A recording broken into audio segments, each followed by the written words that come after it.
Hello dear students.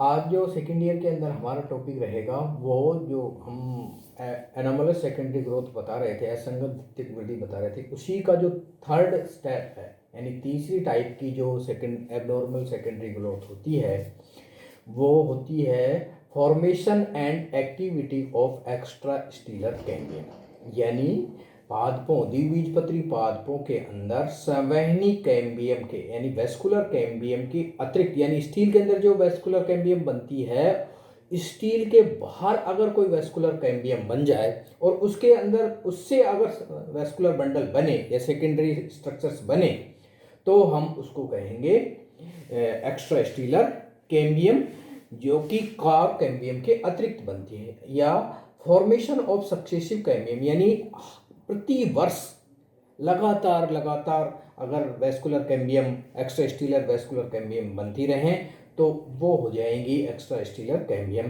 तो ये देखा गया है कि द्विबीजपत्री पादपों के जो 28 फैमिली हैं जिसके अंदर पेरिनियल हर्ब हैं, वुडी लाइनाज हैं, क्लाइंबर्स हैं, उनके अंदर इस तरह की एनोमलस सेकेंडरी ग्रोथ होती है।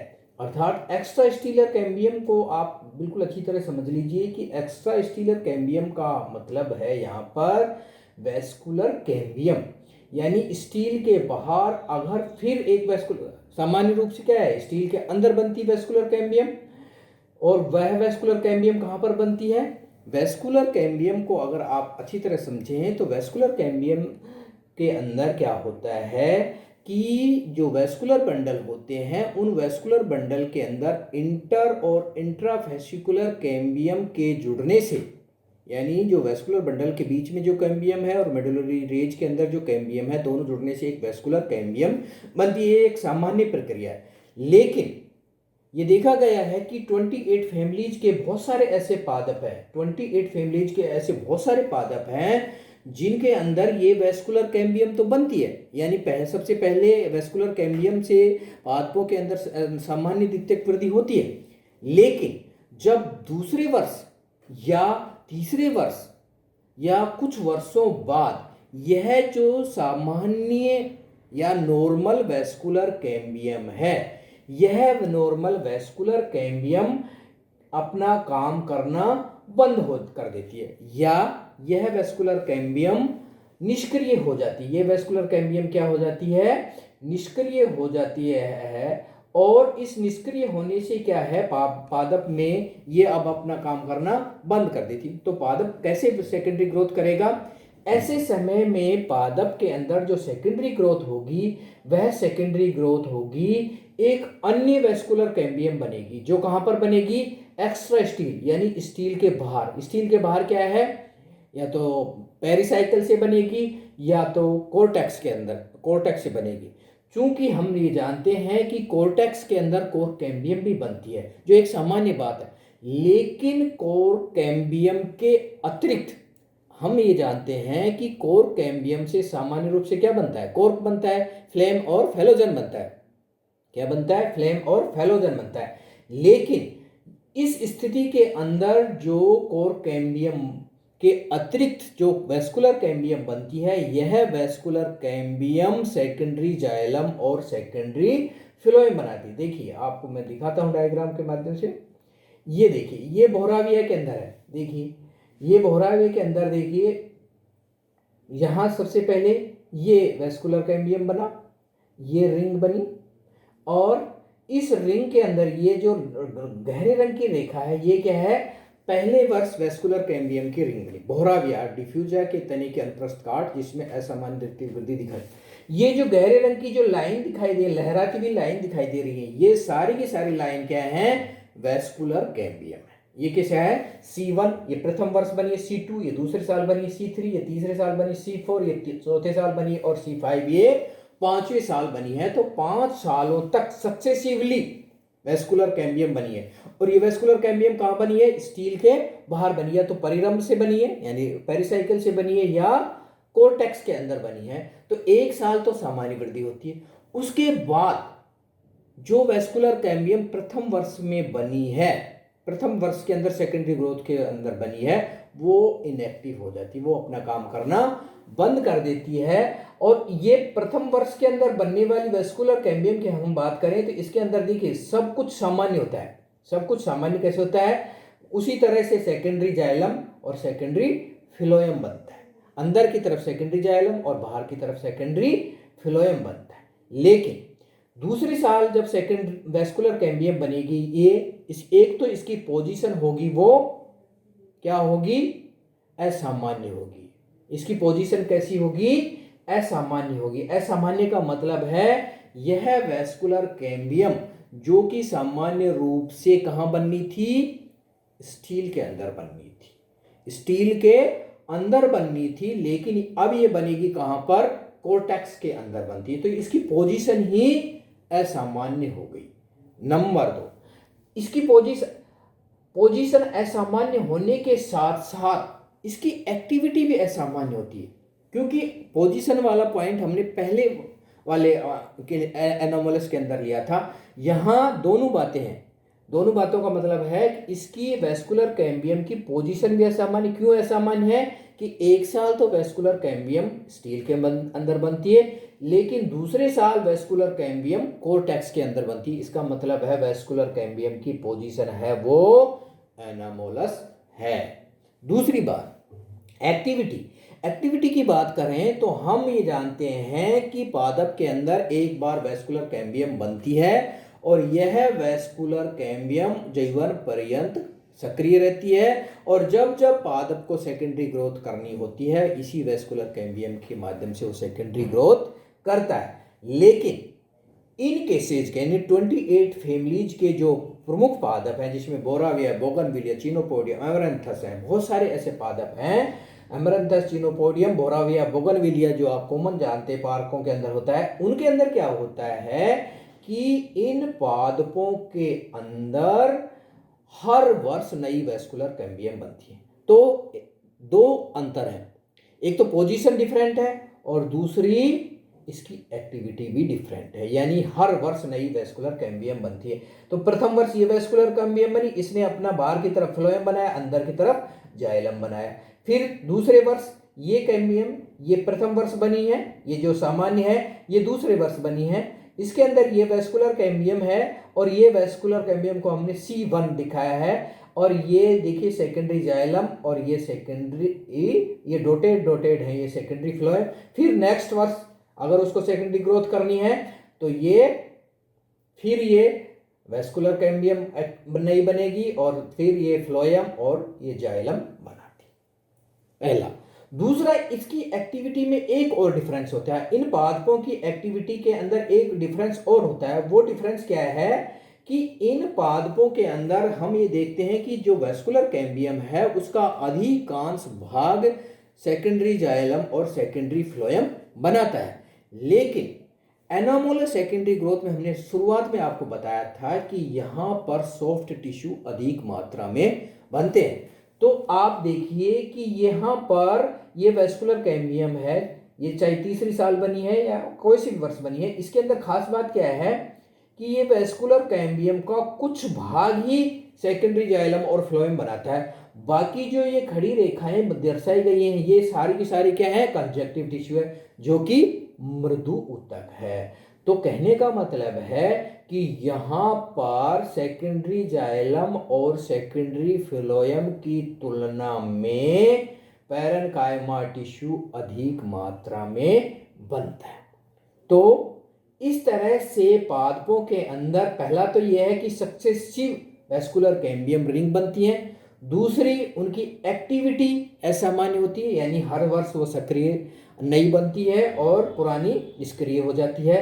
और तीसरा है कि जो भी वेस्कुलर कैम्बियम बनेगी उसका कुछ भाग सेकेंडरी जाइलम और फ्लोएम बनाएगा, बाकी रिमेनिंग शेष भाग है वो पूरा का पूरा क्या बनाता है? सॉफ्ट टिश्यू पैरेन्काइमा के रूप में बनाता है। तो इस तरह से ये पादपों के अंदर, डाइकोट पादपों के अंदर सक्सेसिवली कैम्बियम रिंग बनती हैं और सक्सेसिव कैम्बियम रिंग के माध्यम से एनामोलस सेकेंडरी ग्रोथ या असंगत द्वितीयक वृद्धि होती है। देखिए, ये एक बोराविया के अंदर देखा, ये पहले वर्ष ये पहले वर्ष सेकेंडरी ग्रोथ हुई, इसके टिश्यूज ये डार्क कलर के, फिर इसके दूसरे वर्ष ये सेकेंडरी ग्रोथ हुई, फिर तीसरे वर्ष ये सेकेंडरी ग्रोथ हुई। तो 3 वर्ष का हमने दिखाया, और इसके अंदर जो नए टिश्यू बन रहे हैं इसमें 5 वर्ष का दिखाया। तो इस तरह से अनेकों अनेक पादपों के अंदर सेकेंडरी ग्रोथ होती है। तो ये डाइकोट के अंदर secondary growth, anomalous secondary growth इस तरह से 3 तरह से या 3 बड़े स्टेप के रूप में होती है। इसके अंदर आप बोराविया, बोगनविलिया के पादपों का उदाहरण ले सकते हैं। हम ये जानते हैं, अब जो नेक्स्ट टॉपिक है इसके अंदर वो है एनामोलस सेकेंडरी ग्रोथ का जो सबसे लास्ट टॉपिक है वो है एनामोलस या abnormal secondary growth in monocot stem. जब सेकेंडरी ग्रोथ का टॉपिक आता है तो हमारे दिमाग में ये सबसे पहले आता है कि केवल पादपों डाइकोट प्लांट के स्टेम के अंदर ही सेकेंडरी ग्रोथ होती है, परंतु बहुत सारे ऐसे एग्जाम्पल हैं कौन से, मोनोकोट के, जिनके अंदर सेकेंडरी ग्रोथ होती है। और सबसे बेस्ट एग्जाम्पल है ड्रेसिना, युक्का, है ना, एलोवेरा। इनके पादपों के तने के अंदर असामान्य द्वितीयक वृद्धि होती है। यानी पहला तो असामान्य बात यही है कि मोनोकोट में सामान्य रूप से द्वितीयक वृद्धि नहीं होती है, तो द्वितीयक वृद्धि का होना ही अपने आप में असामान्य बात है। और दूसरा ये है कि जो वेस्कुलर कैम्बियम बनती है वो डाइकोट से टोटली डिफरेंट बनती है और डिफरेंट तरह से व्यवहार करती है। कैसे, तो ड्रेसिना के अंदर हम ये देख सकते हैं कि ड्रेसिना के तने के अंदर हम ये देखिए ड्रेसिना के तने के अंदर जो वेस्कुलर बंडल हैं वो वेस्कुलर बंडल इस तरह से पाए जाते हैं। पूरा का पूरा मोनोकोट है तो ये ग्राउंड टिश्यू है, इस ग्राउंड टिश्यू के अंदर ये बिखरे हुए वेस्कुलर बंडल हैं, और बिखरे हुए जैसे ही सेकेंडरी ग्रोथ होती है तो ये वेस्कुलर बंडल एक रिंग में व्यवस्थित होना चालू कर देते हैं। ये देखिए, ये बाहर की तरफ सेकेंडरी बंडल बन रहे हैं, ये कंजक्टिव टिश्यू है जो कि सेकेंडरी ग्रोथ के रूप में बनेंगे। तो ये है प्राइमरी स्ट्रक्चर, वो मोनोकोट के अंदर प्राइमरी स्ट्रक्चर। तो मोनोकोट के अंदर किस तरह से या ड्रेसिना के अंदर किस तरह से एनामोलस सेकेंडरी ग्रोथ होती है, इसके लिए हम देखते हैं कि ड्रेसिना के तने के अंदर जो स्क्लेरन काइमेटस हाइपोडर्मिस होती है, यानी सेकेंडरी ग्रोथ होती कैसे है ये समझाने की कोशिश कर रहे हैं हम मोनोकोट के अंदर। तो ड्रेसिना के तने के अंदर जो ये स्क्लेरन काइमेटस हाइपोडर्मिस है, ये जो हाइपोडर्मिस, ये जो लाइन है, इस लाइन को, ये स्क्लेरन काइमेटस हाइपोडर्मिस है। इस स्क्लेरन काइमेटस हाइपोडर्मिस के नीचे वाली कोशिकाएं क्या बनाती हैं, जो कि कंजक्टिव टिश्यू कहलाता है, और कंजक्टिव टिश्यू को भी ग्राउंड टिश्यू भी बोलते हैं। इस ग्राउंड टिश्यू की कोशिकाएं मृदुतक स्वभाव की होती हैं, और ये मृदुतक कोशिकाएं जब ड्रेसिना को सेकेंडरी ग्रोथ करनी है तो ये मृदुतक कोशिकाएं वेरिस्टेमेटिक टिश्यू में बदल जाती हैं, और सेम जैसे कोरकोएम्बियम में व्यवहार करती हैं मृदुतक कोशिकाएं, उसी तरह से ये मृदुतक कोशिकाएं कोरकोएम्बियम के की तरह ही एक नई कैम्बियम निर्माण करती हैं, जिसको कहा जाता है वेस्कुलर कैम्बियम। यह वेस्कुलर कैम्बियम बाहर की तरफ, ये देखिए, ये बनती ग्राउंड टिश्यू के आउटर लेयर में है, लेकिन ये होती है वेस्कुलर कैम्बियम। वेस्कुलर कैम्बियम इसलिए होती है कि इससे सेकेंडरी जाइलम और सेकेंडरी फ्लोएम बनेंगे, क्योंकि इसके बाहर एक और नई कैम्बियम बनेगी जिसको कोर कैम्बियम कहेंगे। तो ग्राउंड टिश्यू के अंदर इस तरह से वेस्कुलर कैम्बियम बनती है, जिसे बाहर और भीतर की तरफ क्या बनते हैं, मृदु ऊतक कोशिकाएं बनाती है। यानी ये जो वेस्कुलर कैम्बियम बनी है ग्राउंड टिश्यू के अंदर, ये बाहर की तरफ मृदु ऊतक कोशिकाएं बनाती है, अंदर की तरफ भी मृदु ऊतक कोशिकाएं बनाती है। लेकिन अंतर क्या है कि बाहर की तरफ ये लगातार द्वितीयक वृद्धि करती हुई पैरेन्काइमा टिश्यू बनाती रहती है, लेकिन अंदर की तरफ जो मृदु ऊतक कोशिकाएं बनती हैं, उन मृदु ऊतक कोशिकाओं के अंदर जो कुछ कोशिकाएं जो मृदु ऊतक बन रही थी, उन मृदु ऊतक कोशिकाओं में से कुछ कोशिकाएं किसमें बदल जाती हैं, सेकेंडरी जाइलम में बदल, यानी जो रिंग है उस रिंग से बाहर की तरफ पैरेन्काइमा बन रहा है, अंदर की तरफ पैरेन्काइमा बन रहा है। बाहर की तरफ वो हमेशा पैरेन्काइमा के रूप में ही व्यवस्थित रहेगा, लेकिन अंदर की तरफ जो पैरेन्काइमा बन रहा है कोशिकाओं से, वह पैरेन्काइमा की कुछ कोशिकाएं द्वितीयक जाइलम में बदल जाती हैं और जो शेष पैरेन्काइमा है वो कंजक्टिव टिश्यू के रूप में रहता है। ठीक है, इसके बाद क्या रहता है कि ये जो वेस्कुलर कैम्बियम की जो नई नई कोशिकाएं बन रही हैं और जिन कोशिकाओं ने जिस जगह की कोशिकाओं ने जिस स्थान की कोशिकाओं ने अभी सेकेंडरी जाइलम बनाया है उसी जगह की कोशिकाएं कुछ समय तक सेकेंडरी जाइलम बनाती हैं और उसके बाद तुरंत ही ये कोशिकाएं सेकेंडरी फ्लोएम का निर्माण करने लग जाती हैं। तो जिस जगह पर सेकेंडरी जाइलम बन रहा है उसी जगह पर सेकेंडरी फ्लोएम बनता है।